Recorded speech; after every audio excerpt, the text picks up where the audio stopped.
Good afternoon and welcome to today's webinar from the Mary H. Weiser Food Allergy Research Center at the University of Michigan.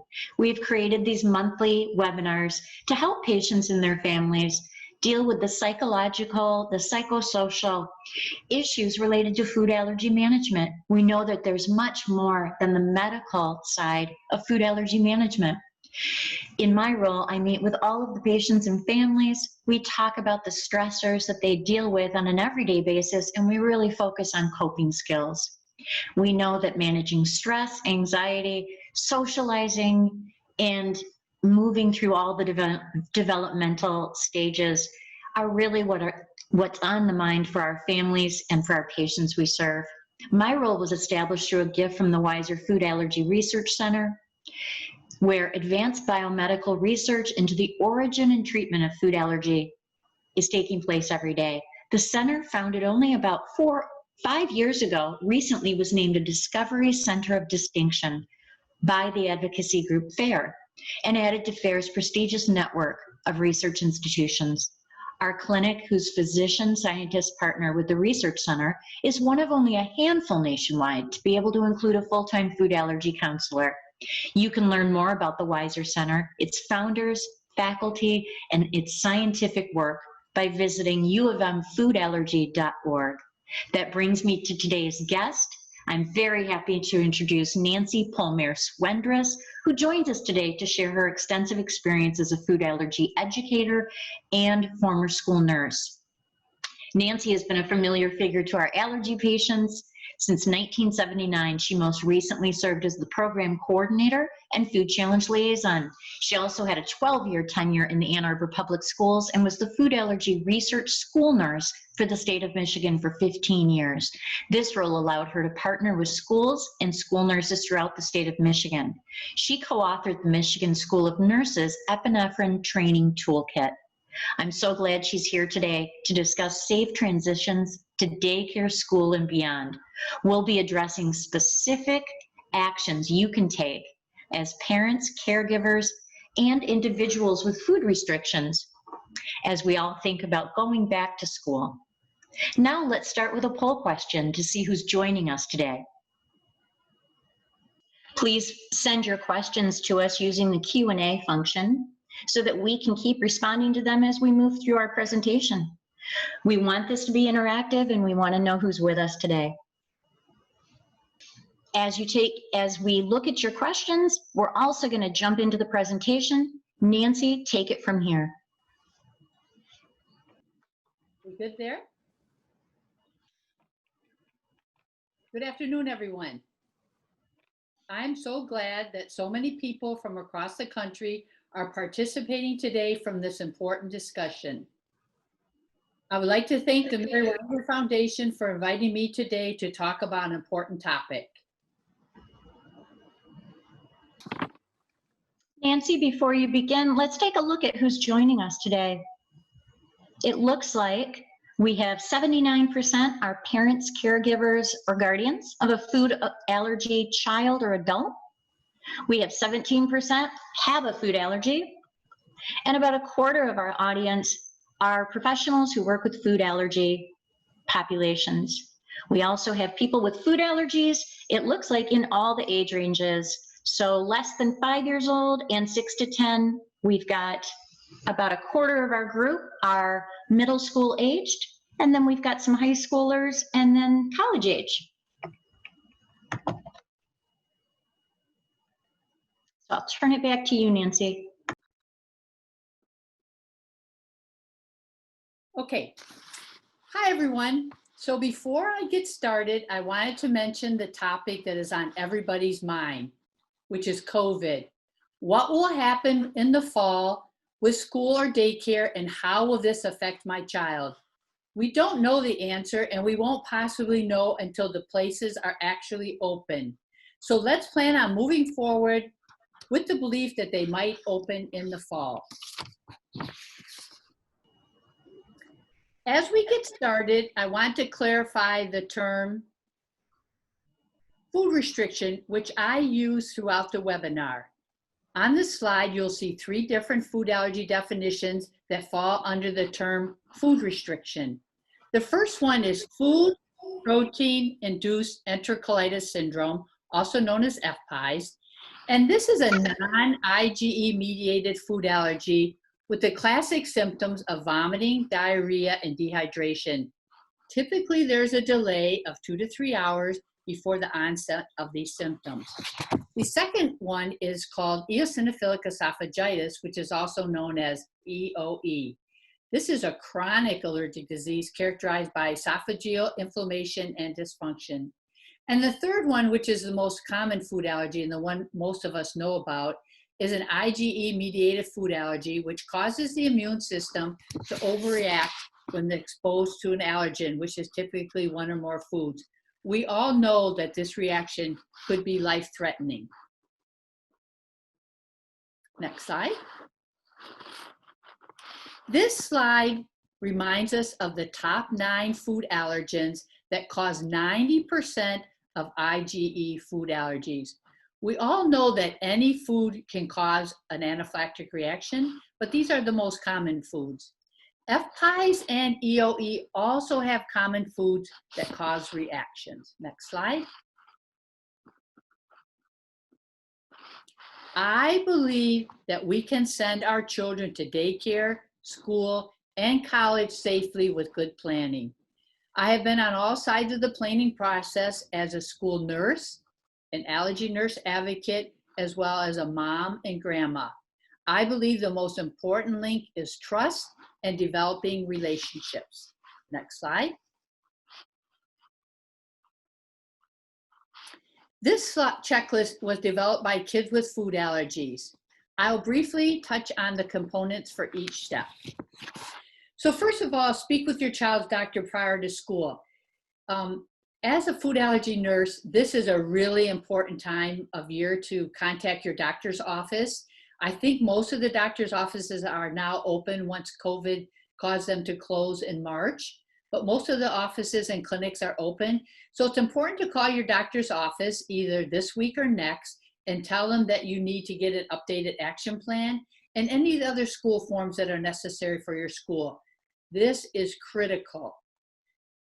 History goes that we typically fill out hundreds and hundreds and hundreds of these forms each school year. So it's important to get the request in sooner versus later. And once again, we're planning that school will open in the fall. It might not happen, but it's important to plan that. Speak with the school nurse or school representative. We know in the state of Michigan, and I know there's people from other states, but in the state of Michigan, there are not many school nurses. So there might be a school representative that you might have to contact. And typically at the moment, it would have to be electronically. In Michigan, most school personnel are not back to school for at least a couple weeks before school starts, so nobody may not be there now. But you could try to contact them electronically just to get the process going about how are we going to manage food allergies in the fall. If you think your child will have school food, then it's important eventually to contact the district food services director to see how they'll be managing food in the fall. Now, once you've requested all these forms to be completed by your doctor's office, you'll get them back. You might get them back either in the mail, you might have to come pick them up, but you'll get the completed forms back. And I would suggest you make a copy of all these forms, at least one or more copies, because often once they get turned in, they get misplaced, and then there's lots of frustration by both the family and the doctor's office about replacing these forms. Then speak to your child's teacher. That might look very different this year as well. And lots of us won't even know who our child's teacher is for another month or so. But once you find out who your child's teacher is, I'm guessing they'll let you know who that person is. And then you can contact them specifically about your child. This might be that you have to request a Zoom meeting to actually talk to them so that they can see you and see your child and actually talk about accommodations for the fall. Encourage your child to practice age-appropriate skills to manage their food allergies.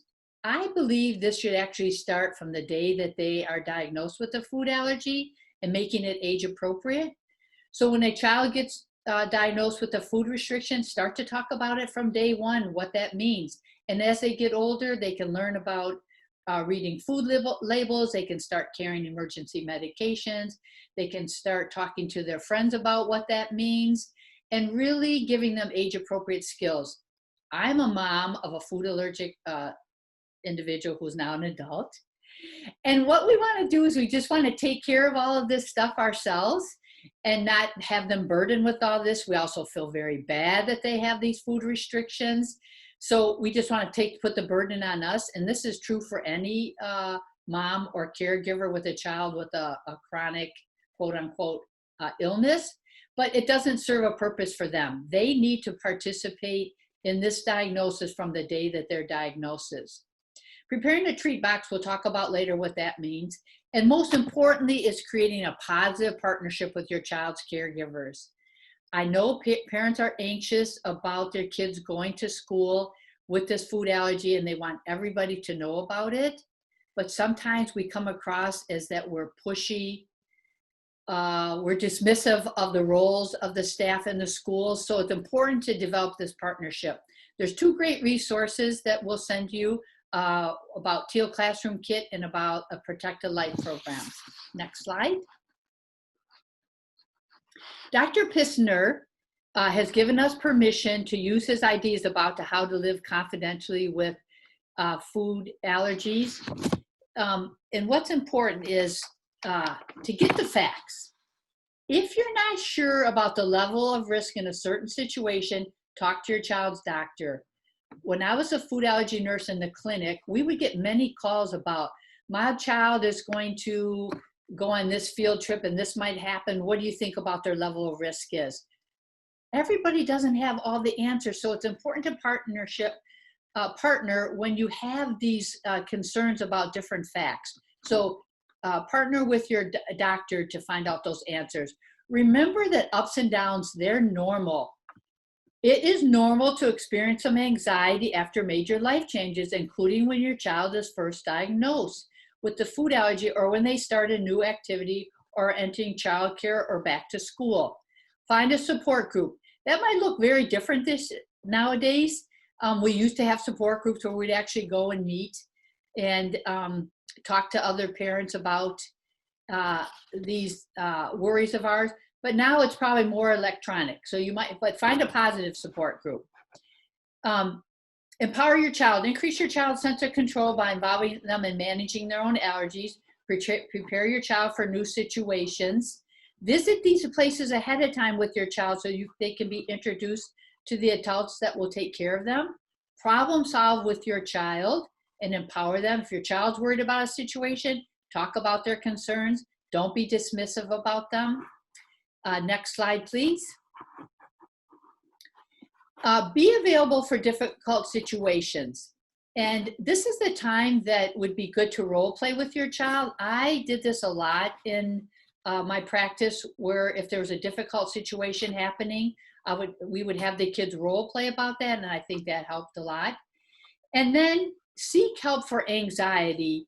If you or your child is having lots of anxiety, then it's important to seek professional help. And that's actually what Kim does. Next slide. We're going to pull up a universal emergency action plan that was developed by FAIR. And it's important that here it is right here. Some of you may seen it, some of you have not. For the professionals, FAIR updated this just in May of 2020, so you might have missed it. And what they did on this one was there are so many more epinephrine auto injectors now than what we've been used to in the past. Typically, we knew about the brand EpiPen and the brand AviQ, and now there are many more auto injectors, as you can see. So it talks about how to use all those. Every child with a food allergy deserves to have an emergency action plan. This will be required by most schools to be signed by a healthcare provider as well as dated. And if you think about it, more than not, most of the people treating your child's anaphylaxis is going to be an unlicensed person. And so on here it talks about what your child has allergies to, how it might look, and then about what's prescribed for medications and doses. The healthcare provider signs this as well as the parent signs this, which gives the unlicensed person as well as the school nurse permission to use the medications that are prescribed. We won't get to any more specifics than that, but it's important that every single child has an emergency action plan updated annually and at school. Next, please. FAIR also has a good resource that we'll send you about if there's a child that can't really articulate what's going on about their food allergy. There's comments that might be saying about when they're having an allergic reaction. So that's another good resource that you can use. Here it is right here. So we're not saying that the child's actually nonverbal. It's more that they can't explain what's going on. This really is a great PDF to give to families as well as staff in schools, so that they'll know what kids might say when they're having a reaction. Next slide.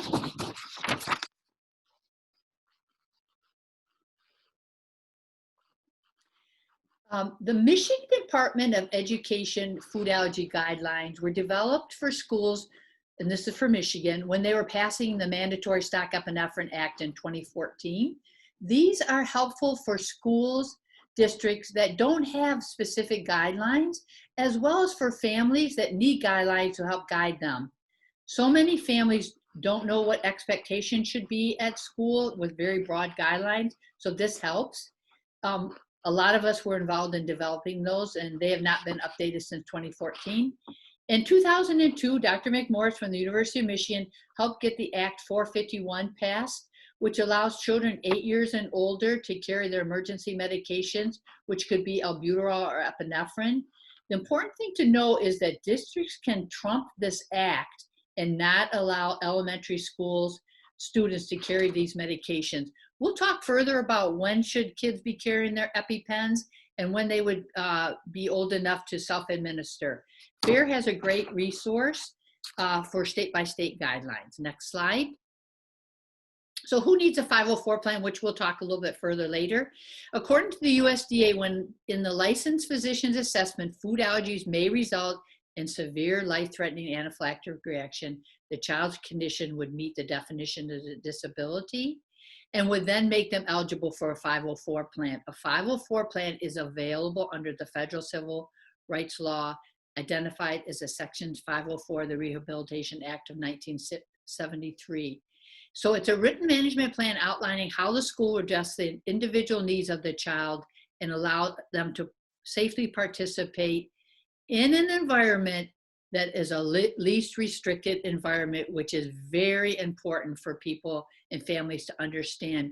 There should never be a time when a child is taken out of the classroom because a teacher is doing a experiment or an art project that has to do with food, and they're just not really sure how your child might have an allergic reaction to that. That is not acceptable. And so all of our kids should be in a least restrictive environment, and that's what a 504 plans. We don't necessarily say every child with a food restriction has to have a 504. Oftentimes you can work with the school staff to develop a plan, an individual health plan, but it's there if you need it. There's another resource for that. Next, please. Here's a checklist for transition to college. And there's a PDF, a good PDF for that, which we can show you.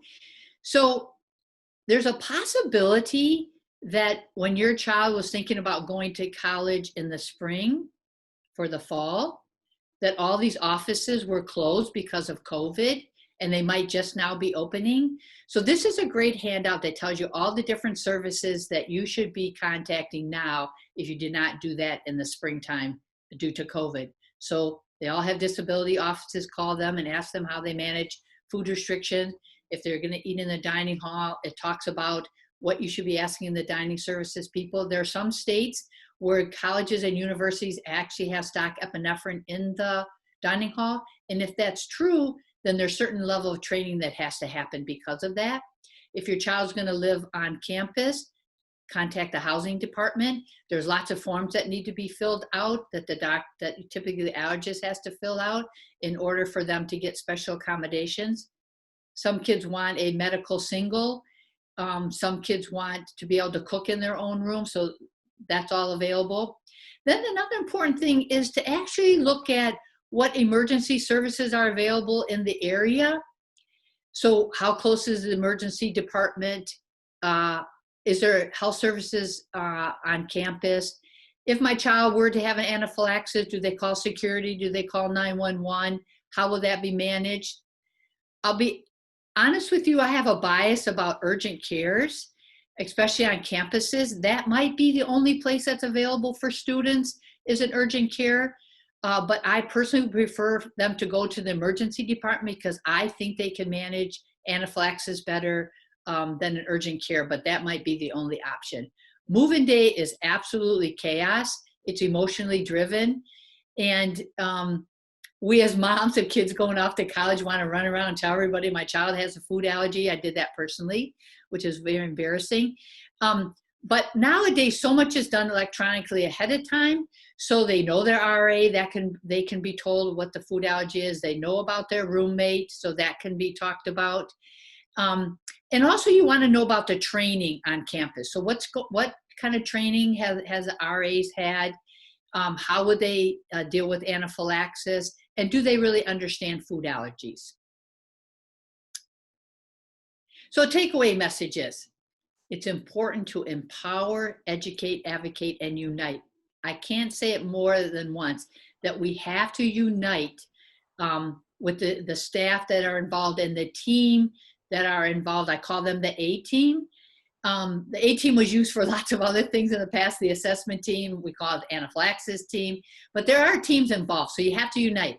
Preparation and prevention are key. We do use a lot of energy talking about accommodations and how we can prevent an accidental exposure, but we miss a very important key about how we're going to treat anaphylaxis if that were to occur. And research shows us that delay in treatment of an anaphylaxis has really bad outcomes. We want to empower the staff to be able to treat with anaphylaxis, create relationships and trust, update the action plans, which I've talked about with your allergist annually, and seek help for anxiety. Kim's a perfect person that you would ask for help with. Next slide. So here's some up-to-date COVID resources for families and other resources that we'll be sending out. So Nancy, we did get an audience question. I wonder if we can jump right into. Great. So we have a question. Do you think handling food allergies in the time of COVID is asking just too much of our teachers? That's a great question. It gives me the goosebumps just thinking about that. But I do feel that the staff will be ready. I even think that talking to the local school nurses, it might even be safer for our kids with food allergies in the time of COVID because there'll be much more cleaning practices. They're not going to be moving around that much. The classrooms the kids will be 6 feet apart, so because that's a CDC guideline, so they have to be 6 feet apart. There'll be all these cleaning protocols be put into place. So accidental exposures might be less.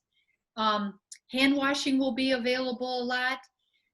And then a lot of people also worry about, okay, now my kid's going to have to wear a mask because of COVID, which that is a CDC guideline as well. And how will somebody recognize that my child is having an anaphylactic reaction if they have a mask on? There are see-through masks, believe it or not. So there are masks that actually have a plastic and you can actually see through them. I would have any mom where kids are having to wear masks if they go back to school, that they practice at home. Practice that they don't get a contact reaction to that mask as well. Because we're always looking at kids' mouths when we're worried about a reaction. That's the first place we look. And they might be having a local reaction to a mask. Also, we know how kids are with their personal equipment. So it's also important to have extra masks at school and have them labeled. Some people might just use disposable masks, and some people might have, kids wear a cotton mask or whatever mask that the kids decide on. But practicing at home is very, very important. Mm-hmm. So we have another question. What are some ways you'd suggest that people can help their child be more independent with the good habits? So instead, we know using hand sanitizer is not as effective for food allergies. We want them to use hand washing. How do we help parents to coach their children with the right habits for them, even if they're being encouraged to use hand sanitizer perhaps in some settings? Great question. We as food allergy moms know 100% that hand sanitizer does not remove the food protein from our kids' hands. And so, in my opinion, I don't even want them using hand sanitizer, except for if they need to, if they think they had contamination from something else. But in regards to food, we want them to either hand wash, and if hand washing is not available in the classroom, the lower elementary kids, a lot of them have that right in their room, but of course the older kids are not going to have that in the room. Then hand wipes are the other options, and actually have them practicing wiping off their hands with hand wipes. There are hand wipes that you can buy, like for the older kids, at individual packets that a lot of people use for travel. I would have them put them in their pockets for that. So practicing at home about using hand wipes is very, very important, and actually how to use them. So hand wipes and hand washing. And I think hand washing will be much more prevalent due to COVID than it ever has in the past. Because in the past, teachers would say, we don't have time for all of our kids to be hand washing. But I think there will be more hand washing happening due to COVID. Mm-hmm. Can we talk more specifically about, we talked about building that relationship, and I think strategies for how to do that might be really helpful for our families in terms of what are some really effective ways to communicate concerns? What have you learned in your experiences working with families? So I always sort of joke with our families by saying, if you're overpowering and you want to get your needs across every single solitary time that you see a staff member, specifically the teacher or the school secretary, that when they see you coming, they're going to run because it's just too much to take in. So I think writing things down is really important, and then electronically communicating with each other. I also would tell our families to keep it down to 10 things.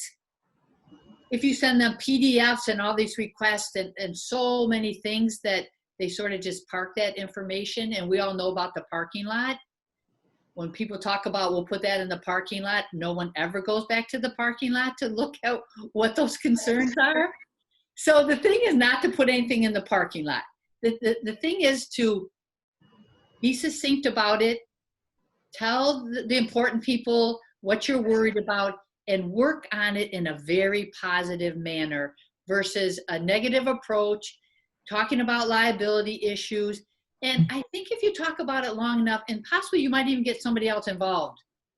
Say, I think we need a social worker involved.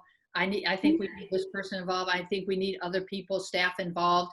Then get those people involved. Or I think I need to get the doctor's office involved if you give them permission to do that.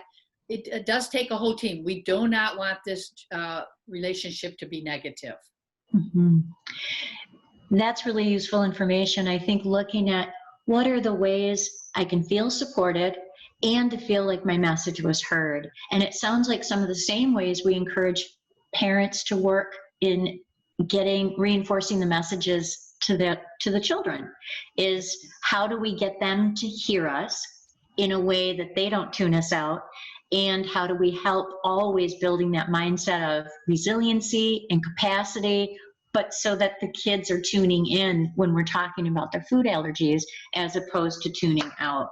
So perhaps some of those same strategies we've talked about in terms of being succinct, encouraging, and reinforcing messages might be helpful when we're talking to other people as well.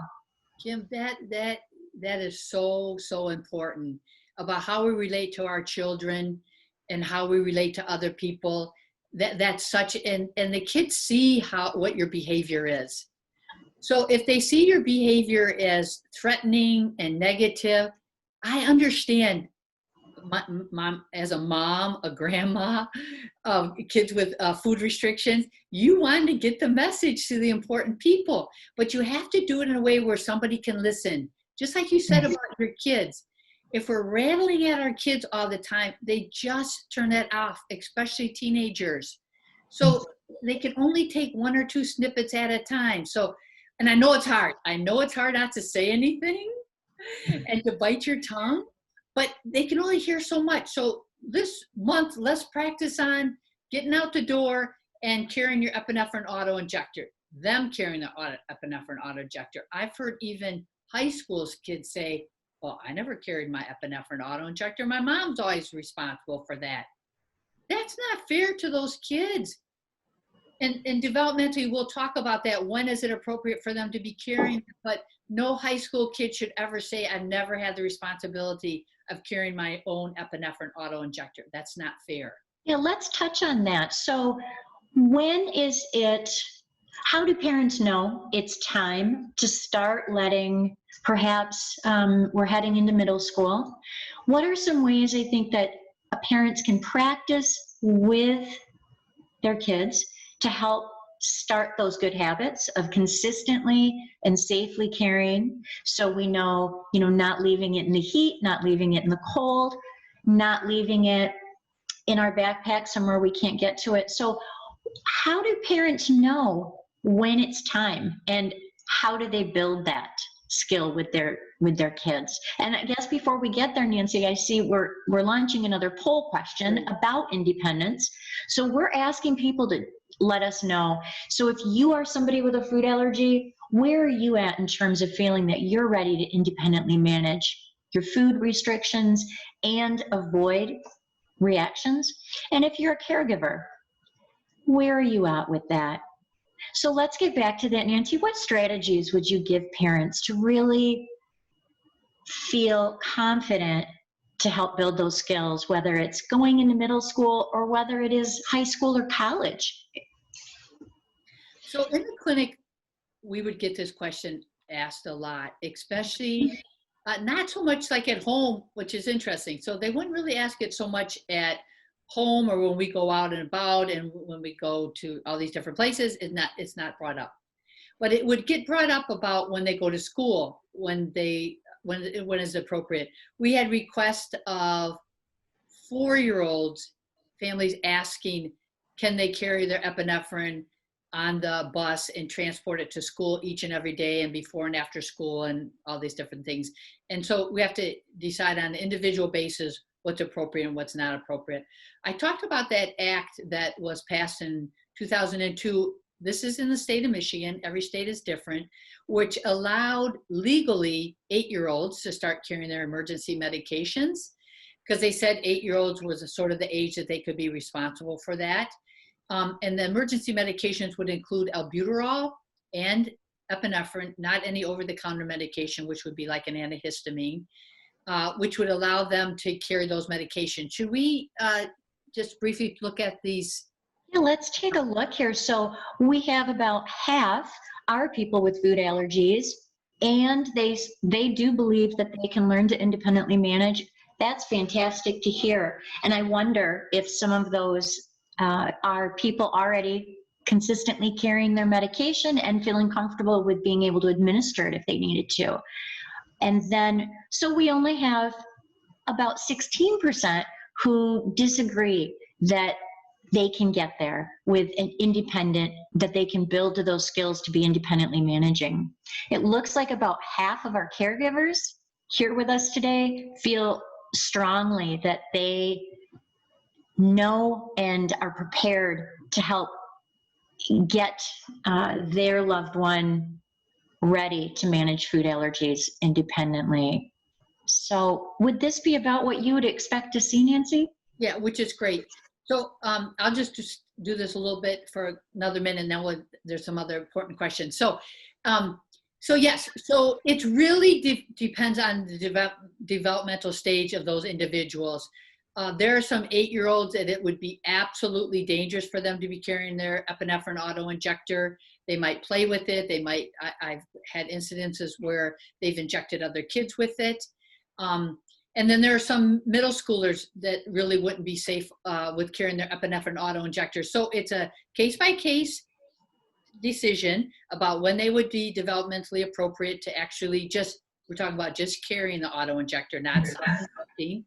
And then the whole nother question is, when would they be able to actually self-inject? And that's a whole nother question about when they could self-inject. So personal experience in the clinic with, we would do food challenges, and we would want kids to self-inject with epi if they were to have anaphylaxis. And we had many different experiences with that.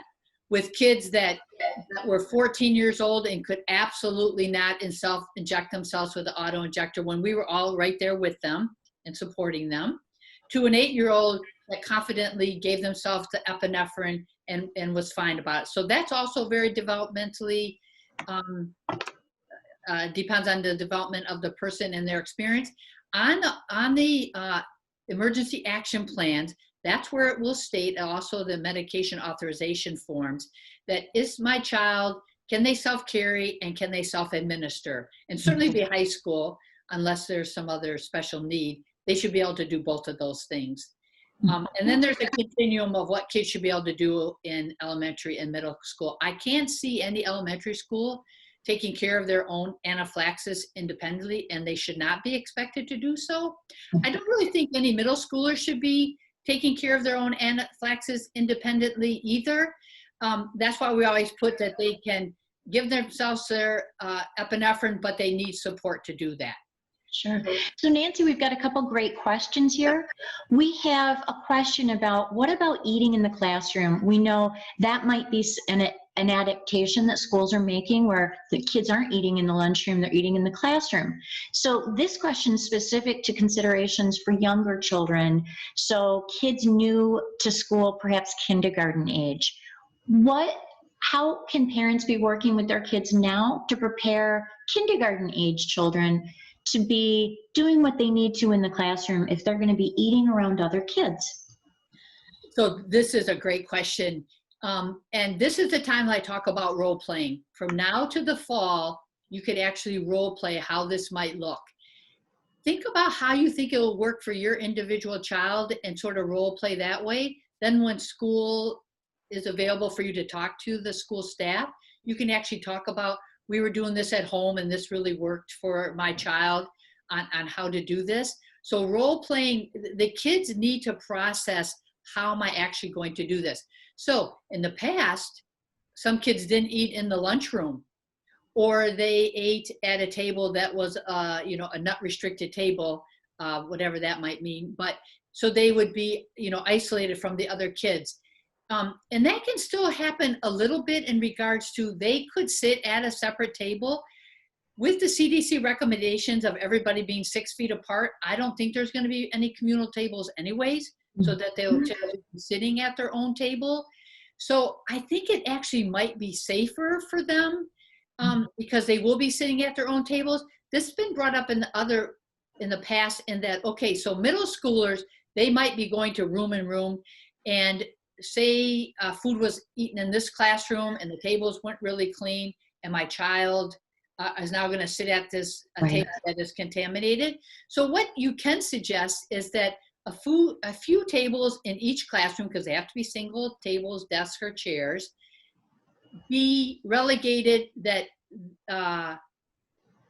one way or the other. That this is where food allergens are eaten on these chairs, or these are where food allergens are not eaten on these chairs, and these chairs are actually labeled and clean in a very, very special way. So there will be separate desks, because that's the CDC guidelines, that's how they have to come to school. So it's all about labeling these desks, about what food has been eaten at these desks. I get a little bit worried in middle school if a child has a specific name on their desk, because they might be bullied. In elementary school, I don't see that happening, but the higher level education of the kids, I think that could be a bullying thing, that, that's so-and-so's desk because he's got this weird thing, so you can't sit there. So I worry about bullying, but labeling, I think, is important. So somebody has a great question here about, can you address eating in the classrooms for high school where there are switching classrooms involved as well?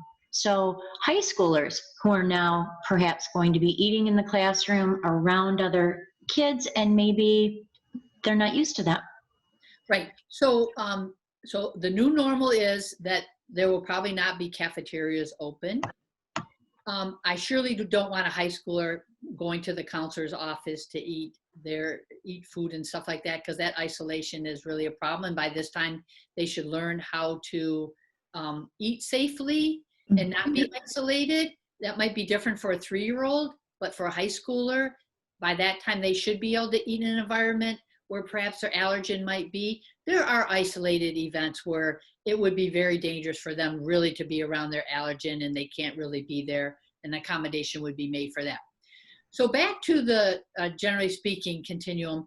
So what I think is important to happen is those desks need to be labeled in a way either that they're the restricted desks where people are not eating certain allergens, or that that they're not eating them, or these are the desks that you can eat the top 8 allergens in.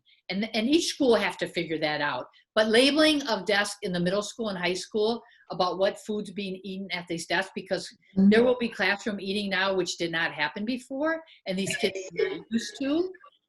Labeling of these desks and figuring that out is very, very important. In the elementary school, I do think the kid can have their own desk. They're not moving around, and cleaning could be done specifically. I just want to do one quick thing, Kim, about cleaning of these classrooms. So we all know as food allergic families that the old rag in the bucket of cleaning all these desks is not appropriate for cleaning for allergens. So when someone is eating at a particular surface, then that surface needs to be cleaned with a one-time use wipe.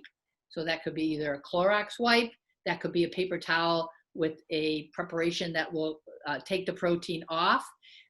But it needs to be cleaned with a disposable thing, and no communal sponge, rag. And also the food allergic individual should not be doing the cleaning.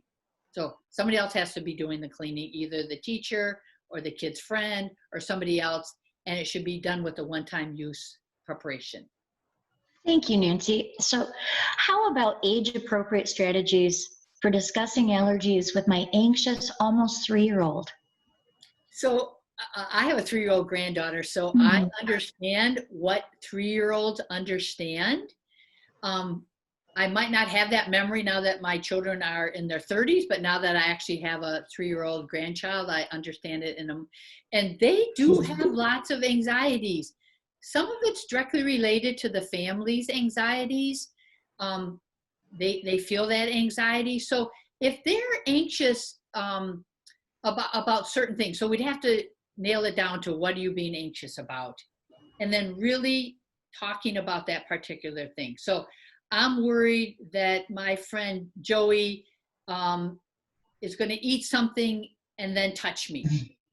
So we can say, well, when Joey eats something, then Joey's fingers get, I had nothing about Joey's, but that Joey's fingers will then get wiped off, and then Joey can't touch you with contaminated fingers. This also is important, not to make the kids neurotic or anything, but if they're worried about, so every time, say, Samantha's eating something, and after she's done eating, she's 3 years old, she wants to come up and give me a big hug, then you have to empower the children to use their words to either say, no, Samantha, you can't hug me because I'm potentially allergic to whatever, or to immediately go to an adult and tell them what their worry is. So we have to empower them with behaviors and words that are age appropriate. So working on each one of those, once a week is important to find out, to really nail down what they're really anxious about, so that we're not so anxious when they go off to preschool or daycare. Us being worried all the time that some staff person's not watching and helping all the time, which they aren't. And there's some fantastic books for kids with food allergies throughout every developmental. So I would definitely recommend parents to take a look, and we can certainly share a list. We have a lot of them at our clinic that we encourage families to use those books when they're reading. That just normalizes. And the message is really there are some foods that are not safe for me, but there are lots of foods that are, and I know what to do to keep myself safe. So I don't eat some foods that aren't safe for me. I wash my hands. I ask for help if I need it, but the adults around me are going to help keep me safe. So for a 3-year-old, to keep reinforcing to them, your teacher, so let's say a preschool teacher or a caregiver in the home, that person also knows, because we've talked to them. We're all here to help keep you safe, and everyone understands how to do that. And we know that you're learning what foods that you can and can't have. And if you have questions, you'll ask. But we're reinforcing that there's a plan and that you can stay safe. So Kim, I wanted to, there's an audience comment that I think is absolutely critical for us to say, and I will quote what the audience comment had to say. They said, "It is important that the parent respect the workload of the school nurses and assume positive intent to collaborate." And we as parents feel the exact same way. So we as parents have a lot of work to do about getting our kids ready to go possibly back to school with COVID and all those accommodations, as well as our worry and anxiety. So that is just saying, once again, that we respect each other and respect each other's workloads so that we can have a positive partnership with each other. So with about 10 minutes to go, I want to get to one more question, and then, so my concern is allergens eaten in a classroom and then an allergic child sits at that desk. So can we talk more about, so at any age, let's talk about high schoolers. What can we empower high schoolers to do to help keep themselves safe? Yes, and this is something so very new, because especially just personal experience in Ann Arbor, there was so much no eating in the classroom. And that's been going on forever. And I think that's a lot of places, that there were no eating in the classroom. Typically there was no eating in the classroom. So now what do we do when mostly everybody's going to be eating in the classroom? So once again, is figuring out those strategies. If food allergens, and we would probably talk about the top 9 food allergens, if those are being eaten in the classroom, which they will be, then we have to have certain desks for those food allergens to be eaten in. So everybody can eat whatever they want to eat in all these desks, but these like 5 desks, because we sort of say, and it might be different, that it's about 2 to 3 kids in each classroom will have a food restriction. That might be different in some classrooms, but whatever. So 5 of the chairs over here, we will try to guarantee that the top 9 food allergens have not been eaten in these chairs. Now, how we'll really go about doing that, I think in all the different levels, we have to self-respect that and just not do that. If a child that has a significant food allergy, and all kids, if they have a food allergy, is significant. If they don't feel comfortable sitting in a particular chair, then they might ask a friend to give it a wipe before they get there. You might have an accommodation that, especially in high school, that when John so-and-so comes into this classroom, the teacher has to have this desk cleaned up and ready for that particular student. Wouldn't put a name on it, they'll just know where that is, because once again, we don't want bullying. But there might be other responsibilities that we have to figure out at the middle school and the high school level, because kids will be moving around all the time. At the elementary school, they'll probably pretty much stay in their own rooms and do the eating, so they'll know, and those kids' chairs can be labeled. If they move to specials, which we really don't know if they will move to specials, that could be the gym, the art room. Pretty much there should not be eating in those rooms, so we don't have to worry about that in the elementary school. But labeling of these individual chairs for these really highly food allergic kids, I think is important. Nancy, do you think that would it be written in their plan, or just communicated with the teacher, that perhaps they can have just standing permission to be able to leave the classroom and go wash their hands in the bathroom without needing to always ask? So Might that be something reasonable that teachers would be open to, perhaps with our middle school and high schoolers? Yes, I think that's a reasonable accommodation. And this is a good time to also talk about hand washing in general. So hand washing is always a topic of discussion with food allergic families. So in the past, many classrooms would say, we can't have all of our kids hand wash, it's too much work. So we would then supply hand wipes to those classrooms, and people would use hand wipes instead of hand sanitizer. So I do think it's very important. So for the food allergic kid, I think it's important that they clean their hands either by hand wipes or hand washing both before and after they eat. So they really need to do it themselves before they eat, because if they have contamination on their hands or whenever they need to, that needs to come off.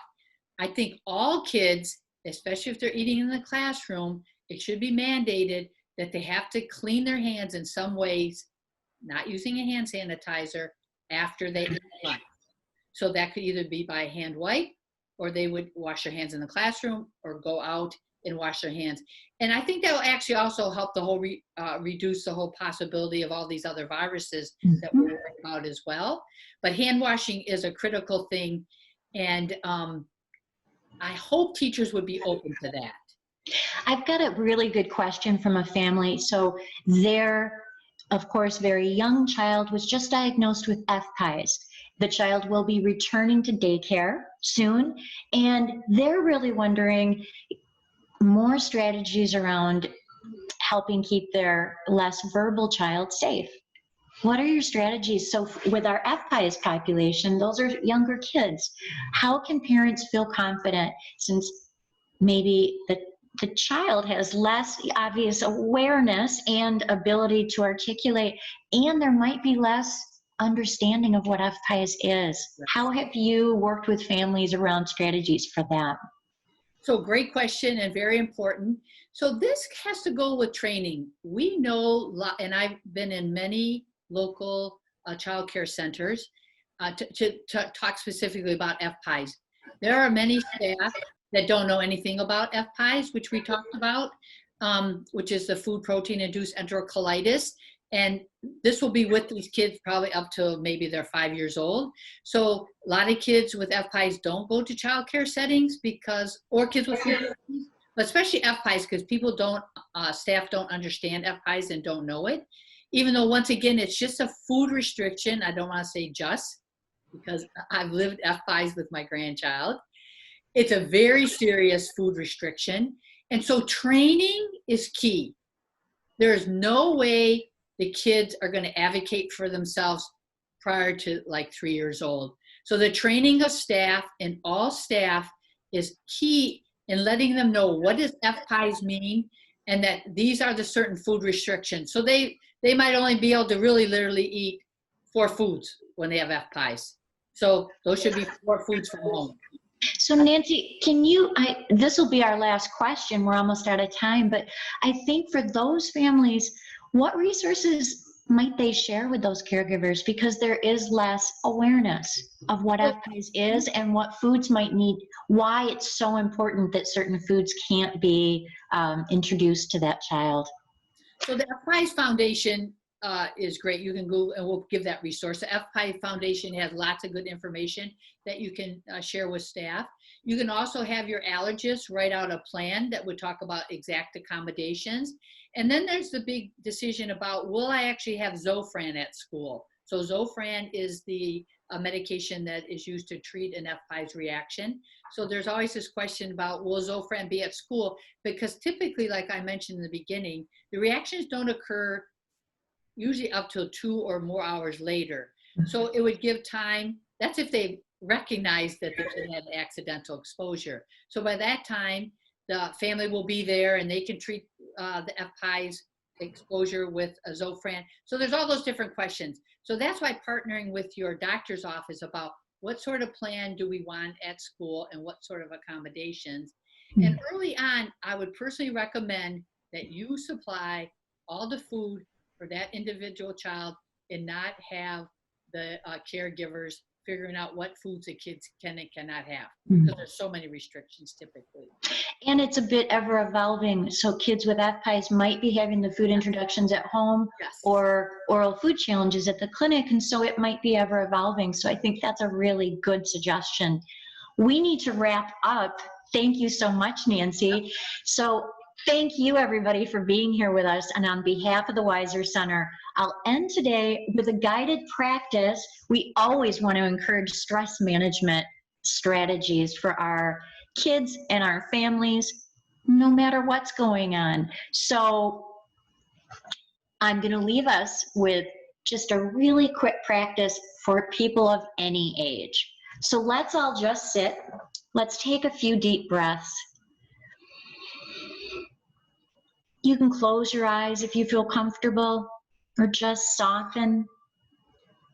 If we have young people joining us, just have them just take a seat and just try to feel their breath. What does it feel like? And we might put our hand on our stomach or a hand on our chest, and we might feel how, as we breathe, we feel our stomach inflate. As we exhale, we feel it deflate like a balloon. Focus on what you hear.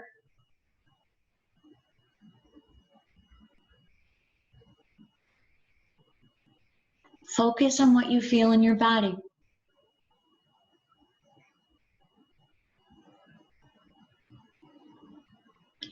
Keep bringing your attention back to the breath. Give your mind a job, which is just to pay attention to your breath. Notice, what is your body telling you? Notice what you feel. Continue to sit quietly for a moment. Just take a few more deep breaths. Noticing, how does it feel just to breathe? To let your mind keep focusing on just the feeling of breathing in and breathing out. You might try practicing breathing like you're breathing in from the top of your head, down through your body, and out through the bottom of your feet. Even doing this for a moment or two lets us really feel much more calm and settled. And we all want to have ways in which we can feel a little bit more clear-headed, a little more focused, and able to notice what's going on in our body. Because, particularly if there's any health condition we're managing, it's so important to be attuned to symptoms, to what's going on in our body. So this is something else you can practice over the summer, is just stopping for a moment or two in the morning or in the evening, and just practice stopping, bringing your attention to your breath, and just notice what's going on for me right now. What am I thinking? What am I feeling? When you go back to school, it will be important to have skills that you can use, because, of course, the busier our day, we can start feeling stressed. So just using this as you need to, because nobody will know you're doing it. It's just a chance for you to check in with yourself. So thank you, everybody. Please join me in August. I'm so pleased to have Liz Hudson, our food allergy dietitian at the U of M clinic. She's also a lecturer for the School of Public Health, and we're going to talk more about the management of dietary restrictions and nutrition with people with IgE-mediated food allergies, people with EOE, and people with FPIES. So we really look forward to having you with us so we can hear Liz's expertise in this area. Please send us your questions and we'll keep answering them. Please take a look too. We'll be starting a blog that will be coming live in the next week. So we'll be addressing things more specifically in that blog. Thank you so much.